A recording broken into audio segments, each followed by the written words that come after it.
কোরআনের সৈনিক আমি, নেই তো কোনো ভয়, এক আল্লাহর গোলাম আমি, এই তো পরিচয়। আল কোরআনের সৈনিক আমি, নেই তো কোনো ভয়, এক আল্লাহর গোলাম আমি, এই তো পরিচয় আমার, এই তো পরিচয়। এই পৃথিবীর সবই নকল, এই পৃথিবীর সবই নকল, আসল কিছুই নয়, এক আল্লাহর গোলাম আমি, এই তো পরিচয় আমার, এই তো পরিচয়। কোরআন হাদিস শাসনতন্ত্র রাসূল আমার নেতা, উৎসাহ মোর চির অম্লান ইতিহাসে বীর গাথা। কোরআন হাদিস শাসনতন্ত্র রাসূল আমার নেতা, উৎসাহ মোর চির অম্লান ইতিহাসে বীর গাথা। এক আল্লাহ ছাড়া আমার দিলে, এক আল্লাহ ছাড়া আমার দিলে নেই তো কারো ভয়, এক আল্লাহর গোলাম আমি, এই তো পরিচয় আমার, এই তো পরিচয়। আল কোরআনের সৈনিক আমি, নেই তো কোনো ভয়, এক আল্লাহর গোলাম আমি, এই তো পরিচয় আমার, এই তো পরিচয়। ঠিক কিনা? কার গোলাম? কয়জন আল্লাহর? এক আল্লাহর গোলাম আমরা সবাই। আমি একাও না, আপনারাও একা না, ঠিক কিনা? কিন্তু মুশকিল হলো আমাদের দেশের মানুষেরা নির্বাচন আসতেছে সামনে, দেখবেন নির্বাচনকে কেন্দ্র করে আরেকজনের গোলামি শুরু করে দিবে। আল্লাহর গোলামি বাদ দিয়া বান্দার গোলামি শুরু করে দেয়। আছে না নাই? আল্লাহ পাক দুনিয়াতে হায়াতে যতদিন রক্ত থাকে আল্লাহ ছাড়া কারো গোলামি না করার তৌফিক দেখ, আল্লাহর গোলামি করার তৌফিক দান করুন। আল্লাহর গোলামি এটার অন্যতম একটা সূরত হইল, আমি যে আয়াত কারিমা তেলাওয়াত করেছি, এটা আল্লাহ আমাদেরকে মুসলমান বানিয়েছেন, ইসলাম দিয়েছেন, কোরআন দিয়েছেন, সুন্নাহ দিয়েছেন, অনেক বড় নেয়ামত আল্লাহ পাক দিয়েছেন আমাদেরকে, যেটা ইসলামের নেয়ামত। আর ইসলামের মূল ভিত্তি হইল কয়টি? 5টি। এখানে প্যান্ডেল আছে, এই যে দিয়ে রাখছে, বাঁশ দিয়া খুঁটি বানায় রাখছে। কোনো একটা খুঁটি যদি বাঁশ কেটে দেওয়া হয়, দেখবেন ওখান থেকে দেবে যাচ্ছে। 4টা খুঁটির 2টা যদি না থাকে এ পাশ পড়ে যাবে, একটা না থাকলে এ পাশ পড়ে যাবে। ইসলামের মৌলিক ভিত্তি 5টি। আমরা দাবি করি মুসলমান, কিন্তু কারো ইসলামের ভিতরে কোনো বান্দার জিন্দেগিতে কোনো একটা খুঁটি যদি দুর্বল হয়, তার ইসলাম নামক ছাদটাও ধসে পড়ে যাওয়ার সম্ভাবনা আছে। কথাটা কি বুঝতে পেরেছেন? তার মানে ইসলামের মৌলিক ভিত্তি যেগুলো, এগুলো আমাদের জিন্দেগিতে দরকার আছে না নাই? শুধু দরকার না, এটা ছাড়া চলবেই না। এই জন্য রাসূল বলেন, বুনিয়াল ইসলামু আলা খামসিন, শাহাদাতি আল্লা ইলাহা ইল্লাল্লাহ ওয়া আন্না মুহাম্মাদুর রাসূলুল্লাহ। আল্লাহ রাসূল সাল্লাল্লাহু আলাইহি ওয়াসাল্লাম বলেন, ইসলামের মৌলিক 5টি ভিত্তির সর্বপ্রথম হচ্ছে লা ইলাহা। বলেন জোরে, লা ইলাহা মানে আল্লাহ ছাড়া কোনো ইলাহ। আরো জোরে, আল্লাহ ছাড়া কোনো ইলাহ। আল্লাহ কয়জন? কয়জন? লাউ কানা ফীহিমা আলিহাতুন ইল্লাল্লাহু লাফাসাদাতা। আল্লাহ বলেন, দুনিয়াতে যদি আল্লাহ ছাড়া অন্য কেউ থাকতো, কোন ইলাহ যদি থাকতো, আসমান আর জমিন যা কিছু সব ধ্বংস হয়ে যেত। কথা কয় না? রব 2জন হইলে কি হইতো? কি হইতো ভাই? নেতা বেশি হইলে ভেজাল না? আর এক আল্লাহ কইতো সূর্য দিবি মানে অবশ্যই আমি দেবো, তুই না দিলে কি হয়েছে? এজন্য আল্লাহ বলেন, লাউ কানা ফীহিমা আলিহাতুন ইল্লাল্লাহু লাফাসাদাতা। আল্লাহ ছাড়া যদি অন্য কোনো ইলাহ থাকতো, এই জমিন আসমান সব ধ্বংস হয়ে যেত। যার কারণে ইলাহ কয়জন? একজনই। গোলামি করলে একজনের কাছে করা উচিত। বারবার যারা গোলামি চেঞ্জ করে তাদের জিন্দেগিতেও সমস্যা, হায়াতেও সমস্যা। এদেরকে কোরআনের ভাষায় বলা হয় মুনাফিক।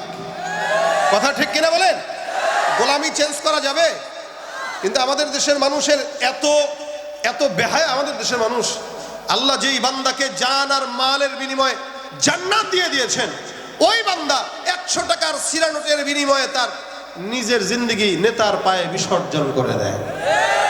অথচ একটা ছাগলের দামও আছে 10,000 টাকা, একটা মুরগির দামও আছে 500 টাকা। এই আহাম্মকের দাম 500 টাকাও না, 100 টাকা, তাও সিরা নোট। কথা বলেন ঠিক কিনা?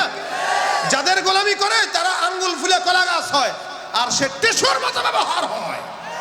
যাদের হাতে যায় ক্ষমতা, দেশ যেন বাপের ভিটা, রাখতে চেয়ার শুরু করে বিদেশিদের পাচাটা। আরে যাদের হাতে যায় ক্ষমতা, দেশ যেন বাপের ভিটা, রাখতে চেয়ার শুরু করে বিদেশিদের পাচাটা। বিদেশিদের কথা মতো চালায় ওরা নিজের দেশ, বিদেশিদের কথা মতো চালায় ওরা নিজের দেশ। দেখতে দেখতে গোল্লায় গেল, আওয়াজ দিয়া দেখতে দেখতে গোল্লায় গেল আমার সোনার বাংলাদেশ। একে একে শেষ করেছি সবার দেখা হইল শেষ, দেখতে দেখতে গোল্লায় গেল। কেউ দিল না সবাই নিল, আমরা যে কলুর বলদ, সারা বছর নেয় না খবর, নির্বাচনে খুব দরদ। কেউ দিল না সবাই নিল, আমরা যে কলুর বলদ, সারা বছর নেয় না খবর, নির্বাচনে খুব দরদ। নির্বাচনের আগে নেতা ধরে কত রকম বেশ, নির্বাচনের আগে নেতা ধরে কত রকম বেশ। দেখতে দেখতে গোল্লায় গেল, দেখতে দেখতে গোল্লায় গেল। আরে মুসলমানের দেশটা মোদের আছে খাতা কলমে, দোষের দোষী যে বাজারে শাস্তি পায় যে আলেমে। মুসলমানের দেশটা মোদের আছে খাতা কলমে, দোষের দোষী যে বাজারে শাস্তি পায় যে আলেমে। ওরা ইসলাম বেচেই ক্ষমতাটা পাকাপোক্ত করে বেশ, ইসলাম বেচেই ক্ষমতাটা পাকাপোক্ত করে বেশ। দেখতে দেখতে গোল্লায় গেল আমার সোনার বাংলাদেশ, দেখতে দেখতে গোল্লায় গেল, দেখতে দেখতে গোল্লায় গেল। গোলামি করবো কার? যারা টিস্যুর মতো ব্যবহার করে ফেলে দেয় তাদের গোলামি করা যাবে? এক নম্বরে আল্লাহ পাক রব্বুল আলামিনের হাবিব বলেন ইসলামের 5টি ভিত্তির একটি হলো আল্লাহর গোলামি করবা, লা ইলাহা ইল্লাল্লাহ, এটা স্বীকারোক্তি দেবা। সব নবীদের স্বীকারোক্তির কথা ছিল এটা।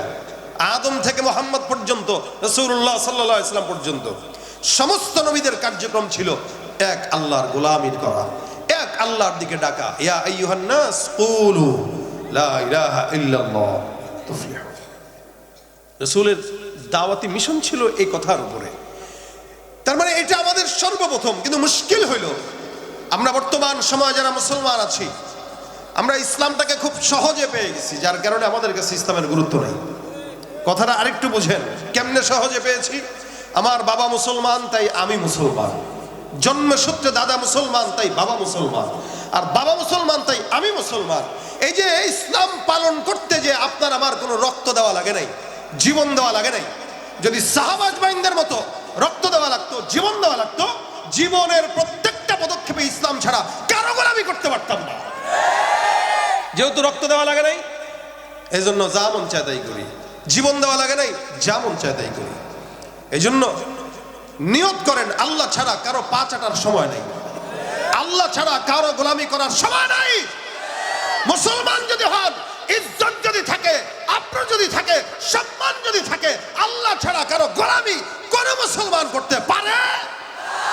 হবে কার জন্য?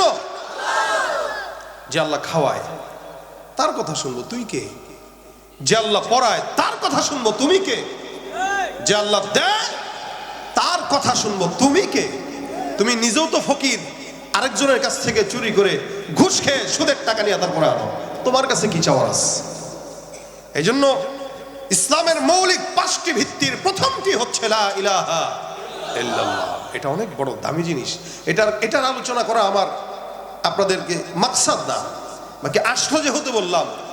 এটার পরে রাসূল করিম সাল্লাল্লাহু আলাইহি ওয়াসাল্লাম বলেন ইকামাতিস সালাহ, নামাজ, হ্যাঁ, নামাজ প্রতিষ্ঠা করা। বলেন কি করা?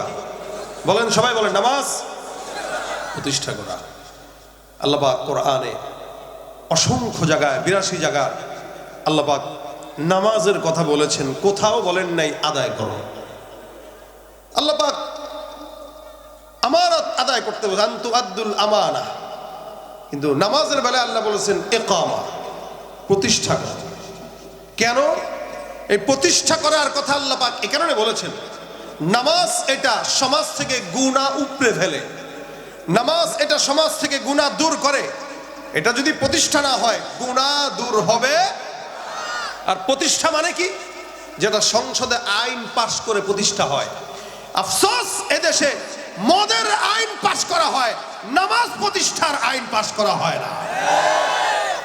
নামাজ যদি প্রতিষ্ঠা হতো, সমাজের সরকার থেকে শুরু করে মন্ত্রী পরিষদ, এমপি পরিষদ, প্রত্যেকটা মানুষ আজানের সময় নামাজ দাঁড়ায় যেত। কিন্তু আমরা বিগত সময়েও দেখেছি, খেলা শুরু হয়েছে স্টেডিয়ামে, তা বলা হচ্ছে যে বাইতুল মুকাররমের আজানটাকে একটু স্লো করে দাও, মাইকটা বন্ধ করে দাও। খেলার জন্য আজান বন্ধ করা হচ্ছে, অথচ মুসলমানের দেশ। উচিত ছিল খেলা বন্ধ হয়ে সমস্ত খেলোয়াড় নামাজে দাঁড়ায় যাবে। নামাজ কি করা? বলেন না, কি করা? প্রতিষ্ঠা করা। এজন্য ইসলাম যদি ক্ষমতায় আসে, নামাজ কি হবে? প্রতিষ্ঠা হবে। নামাজ প্রতিষ্ঠা করা। নবী সাল্লাল্লাহু আলাইহি ওয়াসাল্লাম বলেন, নামাজ প্রতিষ্ঠার কথা আল্লাহ পাক জায়গায় জায়গায় বলেন। কোরআনের সর্বপ্রথম সূরার মধ্যে আল্লাহ পাক বলেছেন, আল্লাযীনা ইউমিনুনা বিল গায়ব ওয়া ইউকিমুনাস সালাহ। এখানে আল্লাহ পাক রব্বুল আলামিন নামাজ প্রতিষ্ঠার কথা বললেন। অদৃশ্যের প্রতি বিশ্বাস করার নাম ঈমান।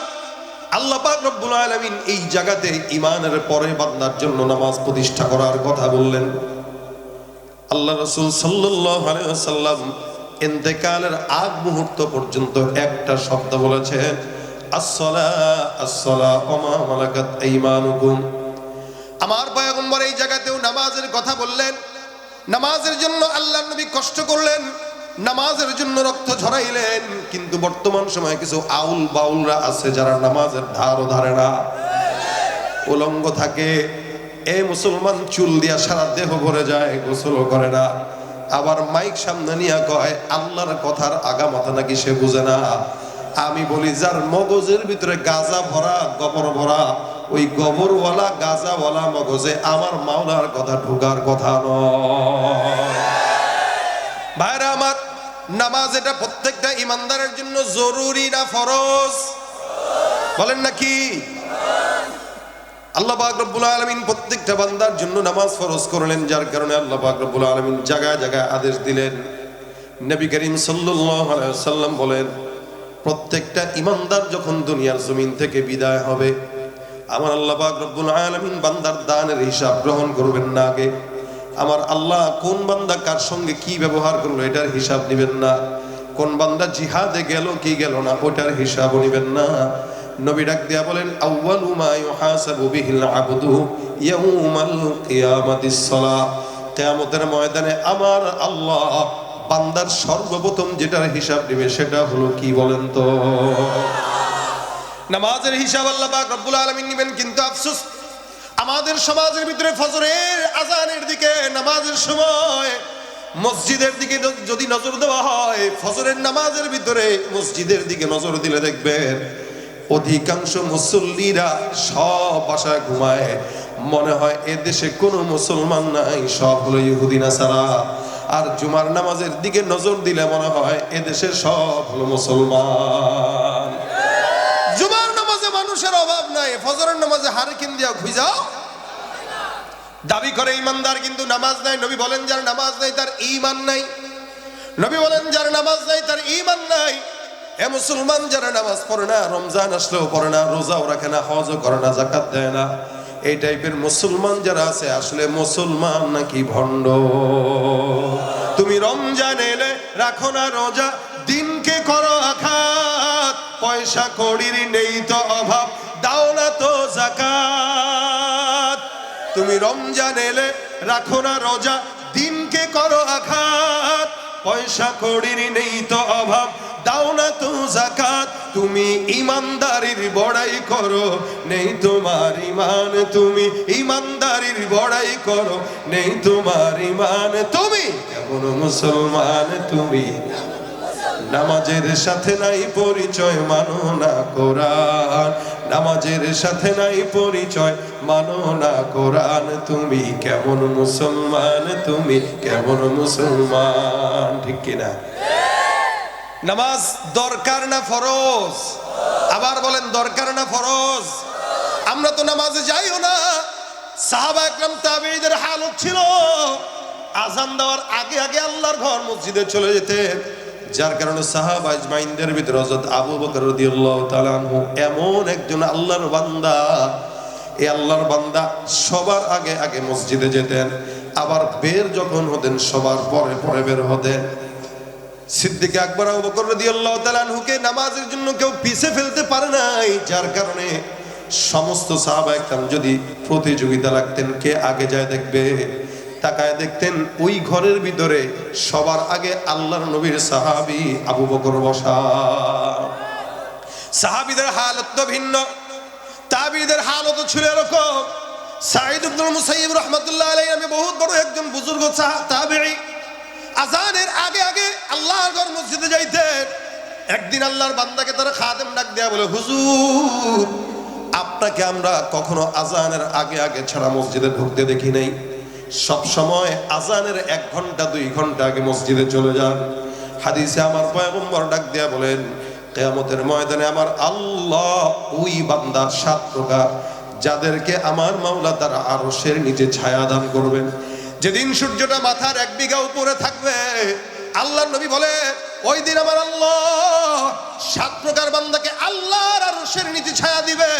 আল্লাহ রাসূল সাল্লাল্লাহু আলাইহি ওয়াসাল্লাম বলেন, কলবুহু মুআল্লাকুন বিল মাসাজিদ, এই প্রকার একজন লোক যাদের অন্তর 1 ওয়াক্ত নামাজের পর আরেক ওয়াক্ত নামাজের জন্য যাওয়ার জন্য পাগল হয়ে থাকে। সুবহানাল্লাহ। হযরত সাঈদ ইবনুল মুসাইয়িব রাহমাতুল্লাহ আলাইহি নামাজের আগে আগে মসজিদে যায়। এই যে আগে আগে যখন মসজিদে গেলেন, আল্লাহর বান্দাকে খাদেম ডাক দেয়া বলে, হুজুর আপনি আগে আগে কেন মসজিদে যান? কারণ কি, কখনো কখনো তো আপনার ব্যবসা বাণিজ্যের জন্য কখনো একটু দেরি হইতেই পারে। আল্লাহ পাক আজান জুমার বেলায় বলেছেন, ইযা নুদিয়া লিস-সালাতি মিন ইয়াউমিল জুমআতি ফাসআউ ইলা যিকরিল্লাহ ওয়া দারুল বাই'। এ আল্লাহর বান্দারা শুনে রাখো, কান খুলে, আজান যখন হয়ে যাবে জুমার আজান, তোমরা দোকানপাট বন্ধ করে সবাই আল্লাহর ঘর মসজিদের দিকে আগায় যাও। আদেশ দিয়েছেন কে? সাঈদ ইবনুল মুসাইয়িব 5 ওয়াক্ত নামাজে আগে আগে যায়, খাদেম প্রশ্ন করে। সাঈদ ইবনুল মুসাইয়িব বলেন, এ দুনিয়ার বান্দারা শুনো, আল্লাহ পাক রব্বুল আলামিন আজানের মাধ্যমে একজন গোলামকে তার ঘরের ভিতরে ডাক দেয়। বলেন তো আসমানের নিচে জমিনের উপরে যত ঘর আছে, যত জায়গা আছে, সব জায়গার ভিতরে সবচাইতে দামি জায়গা হলো মসজিদ। আল্লাহ নবী বলেন, আহাব্বুল বিলাদি ইলাল্লাহি মাসাজিদুহা ওয়া আবগাদুল বিলাদি ইলাল্লাহি আসওয়াকুহা। আমাদের সমাজে মসজিদও আছে, বাজারও আছে। আল্লাহ নবী বলেন, জমিনের ভিতরে সবচাইতে দামি জায়গা হলো মসজিদ, আর জমিনের ভিতরে সবচাইতে খারাপ জায়গা কোনটা? বলেন তো, মসজিদ সারাদিন খোলা থাকে না বাজার সারাদিন খোলা থাকে? দেখেন মসজিদ বলতেছে উত্তম জায়গা, তারপরেও বন্ধ। শুধুমাত্র আজানের 5 মিনিট আগে মুয়াজ্জিন খুলে, আবার নামাজ শেষ সঙ্গে সঙ্গে তালা লাগায় দেয়। আর মার্কেট যেটা খারাপ জায়গা, 24 ঘন্টা খোলা থাকে অনেক অনেক জায়গায়। আপনারা আবার বলেন তো, ওই মসজিদের ভিতরে লোক সংখ্যা বেশি নাকি মার্কেটে বেশি? খারাপ জায়গায় মানুষের সংখ্যা বেশি, ভালো জায়গায় মানুষকে খোঁজাও পাওয়া যায় না। আল্লাহ নবীর সাহাবীদের দেখা তাবেঈ এ ডাক দেয়া বলে, আমার আল্লাহ আমাকে আল্লাহর ঘর মসজিদের দিকে আগায় ডাকে, বারবার ডাকে। আল্লাহ পাক রব্বুল আলামিন আযানের মাধ্যমে একজন ইমানদারকে মসজিদের দিকে আগায় ডাক দেয়া নিয়ে যায়। মসজিদটা আল্লাহর ঘর, ডাকতেছেন আল্লাহ, আযানের শব্দগুলো শিখাইছেন আল্লাহ। আযানের শব্দটা আল্লাহ নবী সাল্লাল্লাহু আলাইহি ওয়াসাল্লাম যখন নামাজ বিধান ফরজ হয়, প্রথমে নামাজ ফরজ হয়েছিল কত রাকাত কেউ বলতে পারবেন কিনা? কত? 50। মেরাজের রাত্রিতে আমার পয়গম্বরকে আমার আল্লাহ 50 ওয়াক্ত নামাজ ফরজ করায়া পাঠায় দিলেন, যাও গিফট দিয়ে দিলাম। আমার নবী আসতেছেন, মুসা পয়গম্বরের সঙ্গে দেখা। মুসা নবী ডাক দিয়া বলে, পয়গম্বর মুহাম্মদ এত ওয়াক্ত নামাজ আপনার উম্মত পারবে না, একটু কমায় নিয়ে আসেন। আল্লাহর নবী আবার গেলেন, আল্লাহ পাক রব্বুল আলামিন কমায় দিলেন, আবার গেলেন, আবার কমাইলেন, আবার গেলেন, আবার কমাইলেন। বারবার কমাইতে কমাইতে কমাইতে কমাইতে 5 ওয়াক্ত নিয়ে আসলেন।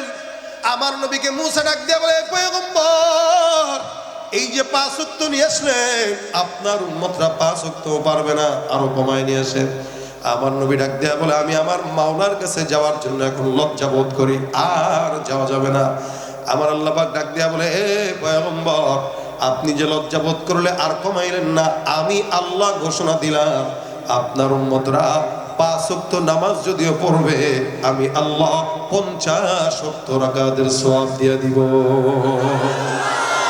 পড়বে 5 ওয়াক্ত, সওয়াব দিবে 50 ওয়াক্ত। আজানটা যখন, নামাজটা যখন ফরজ হয়, আমার পয়গম্বর নামাজ দিয়ে আসলো উম্মতের জন্য। আকিমুস সালাহ, এই ইমানদার নামাজ প্রতিষ্ঠা করো, আল্লাহর তরফ থেকে আদেশ। আল্লাহ নবী সাল্লাল্লাহু আলাইহি সাল্লাম আদেশ দিলেন নামাজের জন্য, আল্লাহর তরফ থেকে আদেশ পাইলেন।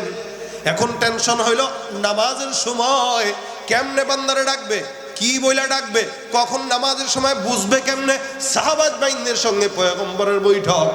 আল্লাহ নবী ডাক দেয়া কয়, বলো সাহাবাজ বাইন কার মাথায় কোনটা আসে, আজান কেমনে কেমনে দিলে মানুষকে ডাক দেওয়া যায়, নামাজের সময় বান্দার কানে কেমনে পৌঁছানো যায়। এক সাহাবী ডাক দিয়া বলেন, ইয়া রাসূলুল্লাহ আজানের যখন নামাজের যখন সময় হবে আমরা ঘন্টা বাজায় দেব, মানুষ বুঝে যাবে যে নামাজের সময়। নবী আমার ডাক দিয়া বলেন, না এটা চলবে না, এটা খারাপ দেখায়, ইহুদিরা খ্রিস্টানরা এগুলা করে। আরেক সাহাবী ডাক দিয়া বলে, ইয়া রাসূলুল্লাহ আমরা আগুন জ্বালায় দেব। নবী বলেন, না মাজুসিরা করে। এক একজন এক এক রকম কথা বলে, পয়গম্বর মানে না। আল্লাহ নবী বলেন, যাও যাও তোমরা ঘরে যাও, আবার আগামীকাল তোমাদের সঙ্গে মাশওয়ারা করব।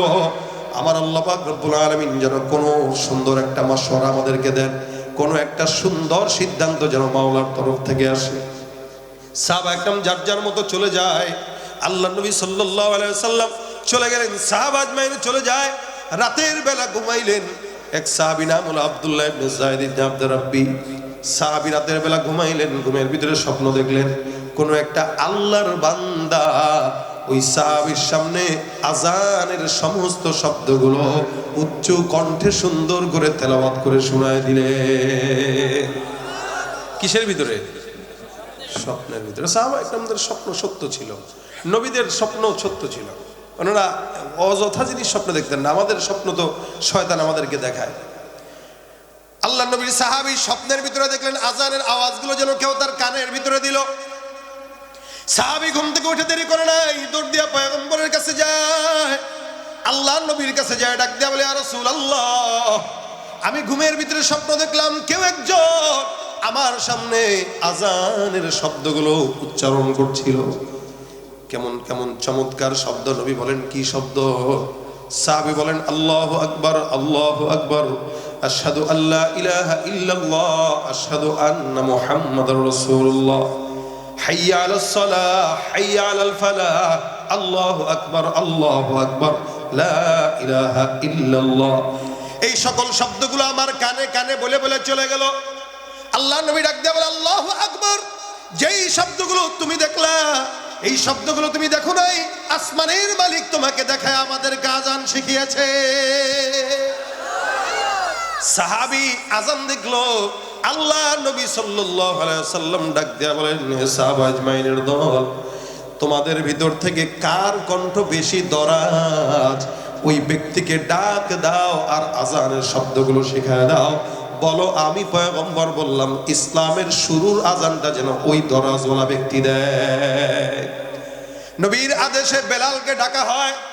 বেলালের চামড়াও যদিও ছিল কালো, কিন্তু বেলালের কেমন দাঁত।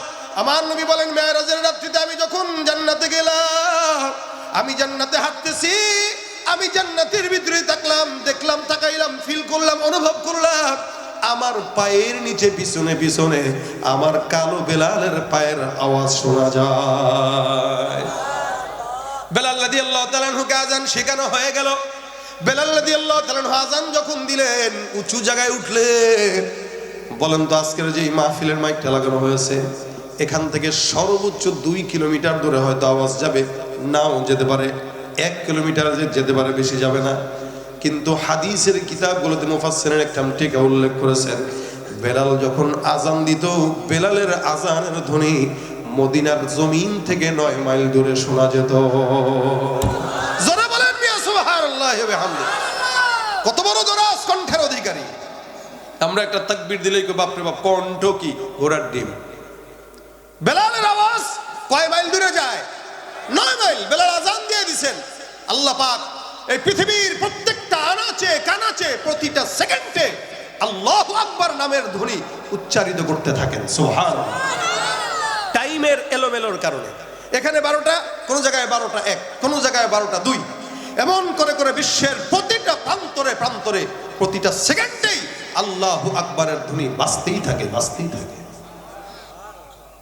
বেলালকে আল্লাহ পাক আজান শিখাই দিলেন, নবী আজান শিখাই দিলেন, বেলাল আজান দিয়া দিল। তার মানে আজানটা কার মাধ্যমে হয়? কে ডাকেন? কে ডাকেন?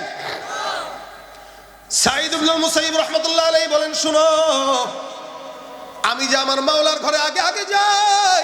কেন যাই? কারণটা কি জানতে চাও? আজানের মাধ্যমে একজন নালায়েক না খানদান না চিজ বান্দাকে তার কুদরত আল্লাহ রব ডাক দেয়। এলাকার চেয়ারম্যান যদি ডাক দেয় তাহলে দৌড় দেয়। এমপি ডাক দিলে তো লুঙ্গি খুলে দৌড় দিয়ে ফেলবেন। প্রধানমন্ত্রী যদি ডাক দেয় দেখবেন তার হালতটা ভিন্ন। আল্লাহ পাক রব্বুল আলামিনের বান্দা বলেন, কুদরতওয়ালা রব, সারা জাহানের মালিক আল্লাহ প্রত্যেকটা নামাজের আগে আগে আমার মতো নালায়েক বান্দাকে ডাকবে, তারপরে মসজিদে যাব। এটা আমার কাছে বেইজ্জতি মনে হয়, আল্লাহর সঙ্গে বেয়াদবি মনে হয়, যার কারণে আমার মাওলা ডাকার আগে আগে আমি তার ঘরে হাজিরা দিয়ে দেই। সুবহানাল্লাহ। সাহাবা আজমাইনদের হালতটাই ছিল নামাজের ব্যাপারে এমন। সাহাবা একরাম নামাজ পড়তো, নামাজের ভিতরে আল্লাহর নিয়ামত দেখতেন। নবী নামাজ পড়তেন, নিয়ামত দেখতেন। নবী করিম সাল্লাল্লাহু আলাইহি ওয়াসাল্লাম একবার নামাজে দাঁড়াইলেন। আল্লাহর নবী নামাজে দাঁড়ানোর পর সাহাবা আজমাইন পিছনে নামাজ পড়তেছে। আল্লাহ রাসূল কেমনে নামাজ পড়তেন সাহাবা আজমাইন পিছন থেকে খেয়াল করতেন। নবীর নামাজের ভিতরে কেমনে তাকবীর করে, কেমনে রুকু যায়, কেমনে সিজদা যায়, এটাও তাদের ইবাদত। নামাজের পর সাহাবা একরামদের সঙ্গে রাসূল মুখোমুখি বসে গল্প করতেন। কার কি প্রশ্ন আছে, কার কোনো মাসালা আছে, কার ফ্যামিলির কি অবস্থা, অথবা কেউ কোনো স্বপ্ন দেখেছে কিনা, এগুলো নবী জানতেন, শুনতেন। নবী সাহাবা একরামের দিকে ফিরলেন। সাহাবা আজমাইন ডাক দিয়া বলেন, ইয়া রাসূলুল্লাহ, নামাজের ভিতরে আপনাকে দেখলাম মুখটা আগান আবার পিছান, আবার আগান আবার পিছান। ইয়া রাসূলুল্লাহ, নামাজের ভিতরে কেন মুখটাকে আগাইলেন? আল্লাহ নবী বলেন, তোমরা কেমনে বুঝলা? রাসূল সাল্লাল্লাহু আলাইহি ওয়াসাল্লামের সাহাবা আজমাইন বলেন, আপনার দাড়ি মোবারক নড়াচড়া করেছে। আল্লাহ নবী বলেন, সাহাবা একদম শোনো, আমি যখন নামাজের মধ্যে দাঁড়াইলাম, আমার আল্লাহ আমার নামাজের ভিতরে আল্লাহর জান্নাতের নিয়ামত আঙ্গুরের থোকাগুলো আমার চোখের সামনে তুলে ধরেছে। আল্লাহর নবী নামাজের ভিতরে জান্নাতের নিয়ামত দেখতেন, আর আমরা নামাজে দাঁড়াইলে মসজিদের ক্যালেন্ডার পড়ি। কথা বলে না, সামনে 10-12টা ক্যালেন্ডার রেখে দেয়, নামাজের ভিতরে দাঁড়ায় দাঁড়ায় ক্যালেন্ডার মোতালা করে। এদিক দিয়ে রেখে দিছে আবার লালবাতি জ্বলাকালীন সময় সুন্নতের নিয়ত করা নিষেধ। আরেক দিকে লিখে দিছে মোবাইল ফোন বন্ধ করুন, নামাজে যতবার এদিক সেদিক তাকায় ততবার ওগুলা পড়ে। হয় কি হয় না? মসজিদের সন্তান নিয়ে গেছে, সন্তান যদি দুষ্টামি করে দেখবেন দাঁড়ায় দাঁড়ায় করে কিনা, করে কিনা। ওলা বান্ডা নিয়ে গেছে মসজিদে, খালি একটা একটারে খোঁচা, একটা একটারে খোঁচান। বাপে কেমনে শাসন করবে নামাজে? মারতে দেওয়া যায় না। এই নামাজের খুশু খুশু কেমনে থাকবে? অথচ আল্লাহ পাক রব্বুল আলামিন বলেন, ক্বাদ আফলাহাল মুমিনুন ওয়াল্লাযীনা হুম ফী সালাতিহিম খাশিউন। আল্লাহ পাক ডাক দিয়া বলেন, মুমিনরা যারা সফল হয়ে গেছে, ওরা কারা? যারা সফল হয়েছে তারা হলো ওরা যারা তাদের নামাজের প্রতি যত্নবান। সুবহানাল্লাহ। নামাজের প্রতি যত্নবান বান্দারা আল্লাহর জান্নাত পেয়ে যায়, সফল হয়ে যায়। আবার কিছু কিছু নামাজি জাহান্নামী। কারা কারা? আল্লাহ পাক রব্বুল আলামিন বলেন, যারা নির্বাচন আসার আগে নামাজ পড়ে তারা জাহান্নামী। যারা নিজের স্বার্থের জন্য নামাজ পড়ে তারা জাহান্নামী। কারণ তারা নামাজ আল্লাহর জন্য পড়ে না, বান্দাকে দেখানোর জন্য পড়ে। ঠিক কিনা? আমার আল্লাহ বলেন, ওয়াইদা কামু ইলাস সালাতি কামু কুসালা ইউরাউনান নাস ওয়ালা ইয়াযকুরুনাল্লাহা ইল্লা কলিলা। আমার আল্লাহ পাক রব্বুল আলামিন বলেন, কিছু কিছু নামাজি আছে যারা নামাজ পড়ে আল্লাহকে দেখানোর জন্য না, এরা যখন নামাজের ভিতরে দাঁড়ায়, আলসামি নিয়ে দাঁড়ায়, দেখবেন রমজান মাসের তারাবির নামাজের পর যদি নামাজে কালাওয়াত বেশি ধীরে ধীরে হয়, পিছন থেকে সব যক্ষা রোগ একত্রিত হয়ে যায়। আর যেই মসজিদে নামাজ যত দ্রুত হয়, ওই মসজিদে মুসল্লির সংখ্যাও তত বেশি হয়। আল্লাহ বলেন, ইউরাউনান নাস ওয়ালা ইয়াযকুরুনাল্লাহা ইল্লা কলিলা। এরা বান্দাকে দেখানোর জন্যই পড়ে, আল্লাহকে দেখানোর জন্য কমই পড়ে। এদের ব্যাপারে আমার আল্লাহ বলেন, ফাওয়াইলুল লিল মুসাল্লিন। এদের এই সমস্ত নামাজীদের উপরে আল্লাহর অভিশাপ, ধ্বংস হোক যারা বান্দাকে দেখানোর জন্য নামাজ আদায় করে। আল্লাহর নবী বলেন, কিয়ামতের ময়দানে আল্লাহ পাক কিছু কিছু নামাজীদেরকে ডাক দিয়া বলবেন, শোনো, কারা কারা নামাজি আছো বান্দারা তোমরা দাঁড়ায় যাও। সব বান্দারা দাঁড়ায় যাবে। যারা ফজর থেকে এশা পর্যন্ত আদায় করলো এরা দাঁড়ায় যাবে। আমার আল্লাহ ডাক দিয়া বলবেন, এই নামাজি, তুমি যে নামাজ পড়েছো কার জন্য পড়েছো? আল্লাহর বান্দারা ডাক দিয়া বলবে, আল্লাহ, আমরা নামাজ আদায় করছি তোমার জন্য শুধু। আল্লাহ পাক ডাক দিয়া বলবেন, মিথ্যুক কাযাবতা, এ বান্দা, এই মিথ্যা কথা বলার কোনো যুক্তি নাই, কারণ তোর দিলের হালত কেউ না জানলেও জানেন কে? আমার আল্লাহ পাক বান্দার জবান বন্দি নিবে। বান্দা বলবে, আল্লাহ, মানুষ নামাজি বলতে এই কারণে পড়ছি। আমার আল্লাহ ডাক দিয়া বলেন, ফায়ুসহাবু আলা ওয়াজহি হাত্তা উলকিয়া ফিন্নার। রাসূল সাল্লাল্লাহু আলাইহি ওয়াসাল্লাম বলেন, ওই সমস্ত বান্দাদেরকে আমার আল্লাহ ডাক দেয়া বলবে, শোনো, যারা নামাজ আল্লাহর জন্য পড়ে নাই, বান্দাকে দেখানোর জন্য পড়েছে, এই সমস্ত বান্দাদেরকে পাওটা উপরের দিকে দাও, মাথাটা নিচের দিকে দিয়া এক ঢিল দিয়ে জাহান্নামের মধ্যে নিক্ষেপ করে দাও। নাউযুবিল্লাহ। এই জন্য আমার আল্লাহর সবক শিখায় দিলেন, কুল ইন্না সলাতি ওয়া নুসুকি ওয়া মাহইয়ায়া ওয়া মামাতি লিল্লাহি রাব্বিল আলামিন। কার জন্য? জোরে বলেন, কার জন্য হবে? আমাদের নামাজ, আমাদের কোরবানি, আমাদের হায়াত, আমাদের মত হবে কার জন্য? তুমি পারো করতে মোচন অভাব দুঃখী লোকে, তুমি পরম মুক্তিদাতা মালিকে জগতের, তুমি পারো করতে মোচন অভাব দুঃখী লোকের, তুমি পরম মুক্তিদাতা মালিকে জগতের। তোমার কাছে চাই যে পানা, তোমার কাছে চাই যে পানা, আমরা প্রতিদিন তোমার দয়ায় পূর্ণ আমার সারা নিশিদিন। কার দয়া? নামাজের জন্য কার জন্য হবে বলেন? আল্লাহর জন্য। এই কারণে আল্লাহ পাক রব্বুল আলামিন নামাজটাকে বড় ইবাদত বলছেন, ওয়ালা যিকরুল্লাহি আকবার। আল্লাহ পাক রব্বুল আলামিন বলেন, নামাজটাই সবচেয়ে বড় জিকির। এই জিকিরটাই হলো সবার আগে জরুরি এবং ফরজ। নামাজ এমন একটা ইবাদত, আল্লাহর নবী বলেন, এ বান্দা, নামাজটার মাধ্যমে বান্দা আল্লাহর দিদার পায়। এই জন্য আল্লাহ বলেন, ওয়াসজুদ ওয়াকতারিব, বান্দা সিজদা দাও, আল্লাহর নিকটবর্তী হয়ে যাও। নামাজ যে যত বেশি পড়বে, সিজদা যে যত বেশি দিবে, ওর সাথে আল্লাহর নিকটবর্তীতা তত বাড়বে। দিন যত যাবে দূরত্ব তত কমবে। সুবহানাল্লাহ। আল্লাহ পাক রব্বুল আলামিন মুসা নবীকে ডাক দিয়ে বলে, মুসা, তোমার সঙ্গে আমি আল্লাহ কথা বলতাম, তবে নির্দিষ্ট টাইম আছে, নির্দিষ্ট জায়গা। আমি আল্লাহর সঙ্গে যখন কথা বলতে মন চাবে, বান্দা, ওই বান্দার জন্য নির্দিষ্ট টাইমও থাকবে না, গন্ডিও থাকবে না, ওই বান্দার জন্য পর্দাও থাকবে না। বান্দা যখন চাইবে আমি আল্লাহ ওই বান্দার সঙ্গে তখনই কথা বলবো। আল্লাহর নবী মুসা ডাক দিয়া বলে, মালিক, ওই বান্দারা কারা? যেই বান্দারা তোমার সঙ্গে যখন চাবে তখন কথা বলবে। আমার আল্লাহ ডাক দিয়া বলেন, মুসা, আমি আল্লাহ পাক আখিরি জামানার পয়গম্বর মুহাম্মদুর রাসূলুল্লাহ সাল্লাল্লাহু আলাইহি ওয়াসাল্লাম নামে একজন নবীকে পাঠাবো।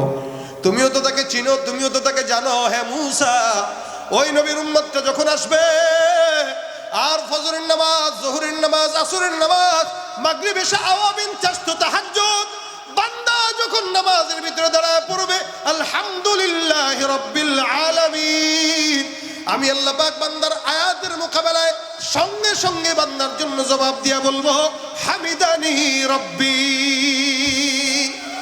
বান্দা একটা একটা করে আয়াত পড়বে, আমি আল্লাহ বান্দার আয়াতের বিপরীতে জবাব দিয়া কথা বলবো। বান্দা কথা বলতে দেরি করবে, আমি আল্লাহ জবাব দিতে দেরি করব না। শুধু তাই নয়, ওই বান্দার আর আমি আল্লাহর মাঝখানে একটা নূরের পর্দাও রাখবো না, সরাসরি কথা বলবো।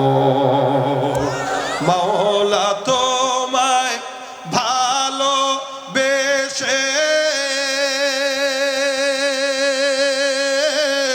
কলিজা পুড়ে গন্ধ আসে, মাওলা তোমায় ভালোবেসে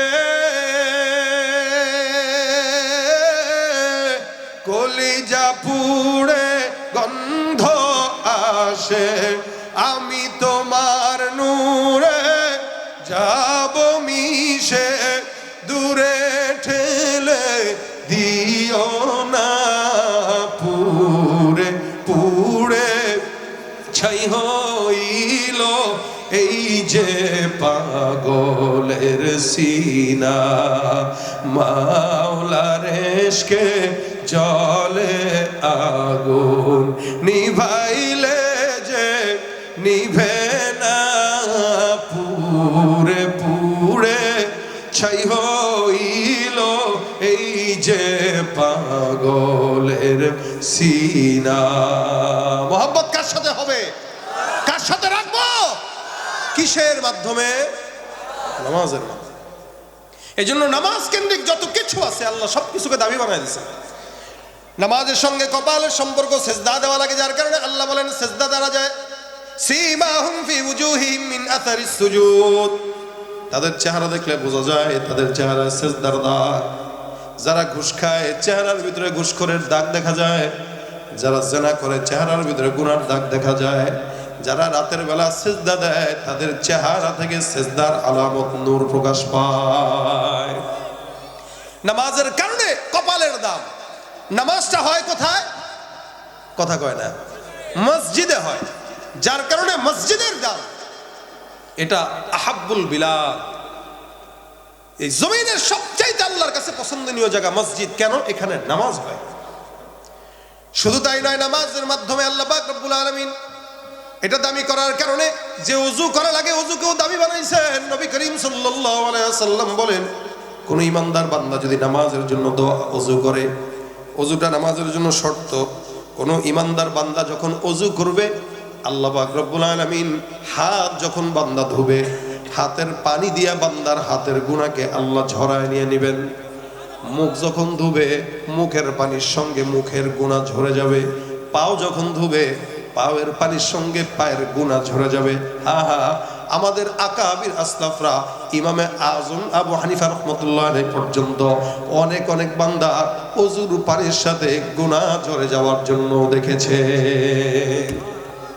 এটা দেখতেন আমাদের আকাবির আসলাফেরা। কিয়ামতের ময়দানে আল্লাহ পাক সব উম্মতদের সংখ্যা করবেন 120 কাতার। কয়টা? ঘুমাইতেছেন কয়টা? 120 কাতার। এর ভিতরে 40 কাতার আদম থেকে ঈসা পর্যন্ত সব নবীর উম্মতের।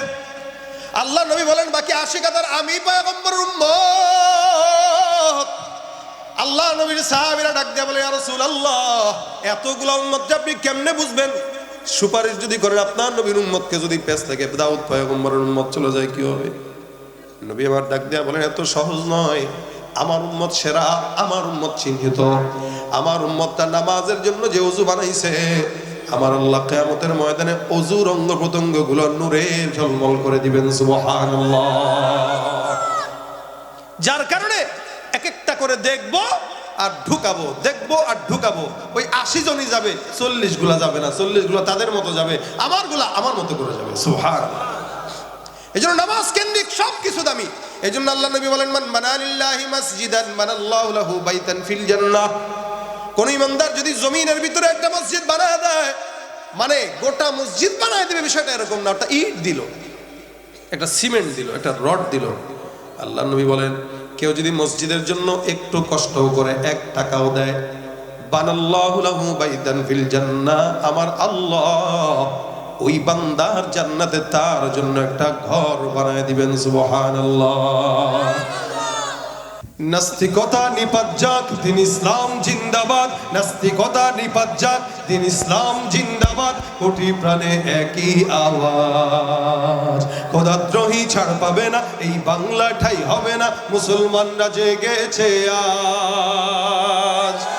জোর কদমে সামনে চলো, বজ্র কণ্ঠে আওয়াজ তুলো, সবাই মিলে একই তালে দাও না স্লোগান, নারায়ে তাকবীর, নারায়ে তাকবীর। দিন ইসলাম, দিন ইসলাম জিন্দাবাদ, জিন্দাবাদ। ইসলামেরই জন্য দেশের হয়েছে জন্ম, ইসলামের বিরুদ্ধে গেলে দেশ হবে ভিন্ন। ইসলামেরই জন্য দেশের হয়েছে জন্ম, ইসলামের বিরুদ্ধে গেলে দেশ হবে ভিন্ন। ইসলামের বিরুদ্ধে যারা নিয়েছ অবস্থান, এই বাংলাটাই হবে না যাও হিন্দুস্তান। জোর কদমে সামনে চলো, বজ্র কণ্ঠে আওয়াজ তুলো, সবাই মিলে একই তালে দাও না স্লোগান, নারায়ে তাকবীর, নারায়ে তাকবীর। মুসলমানের এই দেশেতে নাস্তিকদের ঠাঁই নাই, নাস্তিকদের পক্ষে যারা তাদের কোনো রক্ষা নাই। এই দেশেতে থাকতে হলে কোরআন মানতে হবে, কোরআন না মানলে তারা বিতাড়িত হবে। জোর কদমে সামনে চলো, বজ্র কণ্ঠে আওয়াজ তুলো, সবাই মিলে একই তালে দাও না স্লোগান, নারায়ে তাকবীর, নারায়ে তাকবীর। আল কোরআনের আলো সংসদে জালো, দিলে দিলে জালো, লিল্লাহে তাকবীর। আল্লাহ আজকের মজমাকে ভরপুর কামিয়াবি দান করুক, বলেন আমিন। দুরূদ শরীফ পড়েন, আল্লাহুম্মা সাল্লি আলা সাইয়্যিদিনা ওয়া নাবিয়্যিনা ওয়া শাফিঈনা ওয়া হাবিবিনা ওয়া মাওলানা মুহাম্মদ সাল্লাল্লাহু আলাইহি ওয়া আলা আলিহি ওয়া আসহাবিহি ওয়া বারাক ওয়া সাল্লাম। আল্লাহুম্মা আনতাস সালাম, রব্বানা যালামনা আনফুসানা ওয়া ইল্লাম তাগফির লানা ওয়া তারহামনা লানাকুনান্না মিনাল খাসিরিন। রব্বানা ফাগফির লানা যুনুবানা ওয়া কাফির আন্না সাইয়্যাতিনা ওয়া তাওফানা মাআল আবরার। রব্বি গফিরলি ওয়া লিওয়ালিদাইয়া ওয়া লিল মুমিনিনা ইয়াওমা ইয়াকুমুল হিসাব। আয় আল্লাহ, মেহেরবানি করে আজকের মজমাকে কবুল ও মঞ্জুর করে নাও। যা আলোচনা হয়েছে আমল করার তৌফিক দান করে দাও। আয় আল্লাহ, ভুল ত্রুটি থাকলে ক্ষমা করে দাও। সওয়াবগুলো মদিনার রওজা মুবারকে পৌঁছায় দাও। মালিক গো, আজকের এই মজমার আয়োজনের সঙ্গে যারা যুক্ত ছিল আল্লাহ, মাদ্রাসার মুহতামিম সাহেব সহ আল্লাহ এলাকার যত ভাইরা টাকা দিয়ে, শ্রম দিয়ে, মেধা দিয়ে, বুদ্ধি দিয়ে, মাশওয়ারা দিয়ে, দেশ থেকে প্রবাস থেকে যাদের সহযোগিতায় এই মাহফিলটা হয়েছে আল্লাহ, তুমি তাদের সকলকে নাজাতের জরিয়া বানায় দাও। মালিক গো, মেহেরবানি করে যারা দান করেছে মসজিদের জন্য আল্লাহ, ভরা মজমার ভিতরে সকলে আমিন আমিন বলেছি। আয় আল্লাহ, আবারও বলতেছি আল্লাহ, তুমি তাদের সকলের দানগুলোকে নাজাতের জরিয়া বানায় দাও। দানকে উসিলা করে বিপদ মুক্ত হায়াত দান করে দাও। দানকে উসিলা করে আল্লাহ সম্পদের ভিতরে বরকত দান করে দাও। আয় রব্বুল আলামিন, আমাদের ভিতরে অনেকে অসুস্থ আল্লাহ, দোয়া চেয়েছেন, বিশেষ করে খালেদ সাইফুল্লাহ সাহেব হুজুর অসুস্থ আল্লাহ, আল্লাহ উনাকে সুস্থতার হায়াত দান করে দাও। আল্লাহ উনি সহ আমাদের ঘরে ঘরে যারা অসুস্থ আল্লাহ, সকলকে তুমি শেফায়ে আজলা দায়মান নসিব করে দাও আল্লাহ।